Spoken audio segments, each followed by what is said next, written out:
reto filohan'ny tetezamita filompanjakana ianareo mpitondra fanjakana izay voreto anio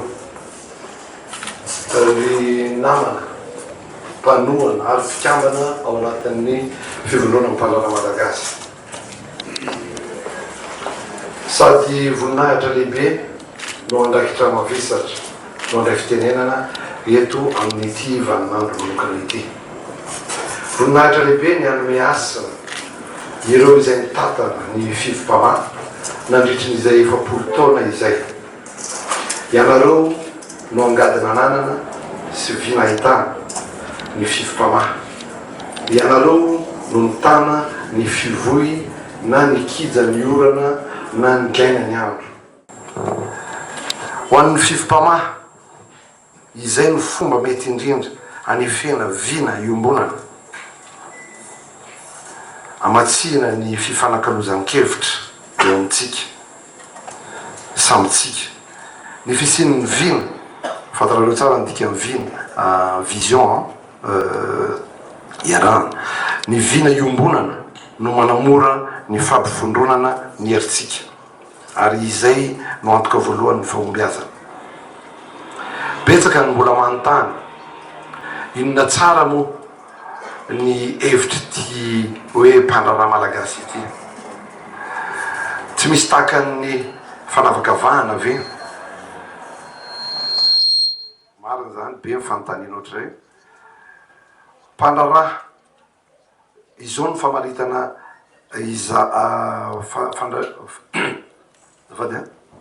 izao ny famaritana azy mazava indrindra amin'ny fivim-pamahy. Mpandrana miorom-paka amin'ny zava-misy malagasy, miombonantoka amin'ny firoborobon'ny fiarikarena malagasy ary sary-piaro amin'ny tombontsoa sy ny satan'ny mpanjifa malagasy. Mavezadanja ny teny hoe miorom-paka satria ny fisintsika manerana ny nosy dia manamora ny fahafantarantsika ny fiovan'ny tontolo-piariana manodidina atsika akaiky indrindra amin'izao fotoana fampiasana nyreny vola mivantana any ivelan'izao avy any ivelan'izao ny IDE zany hoe ny investissement direct à l'étranger. Mazava am'izany rehetra izany angamba fa tsy mpandrana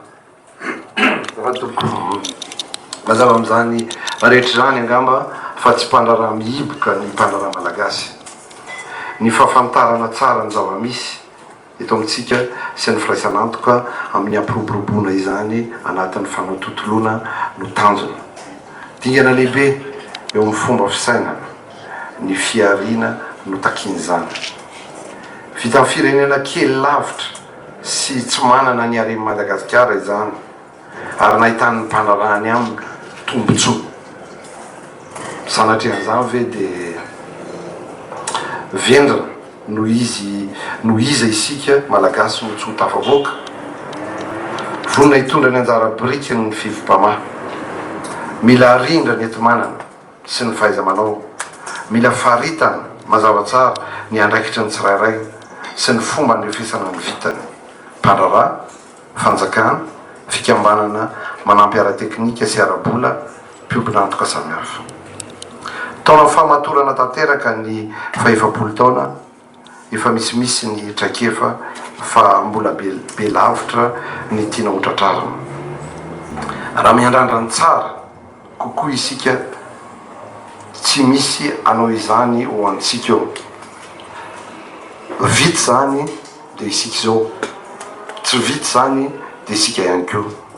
Ho an'ny fivim-pamahy dia fantatra fa avita izany isika.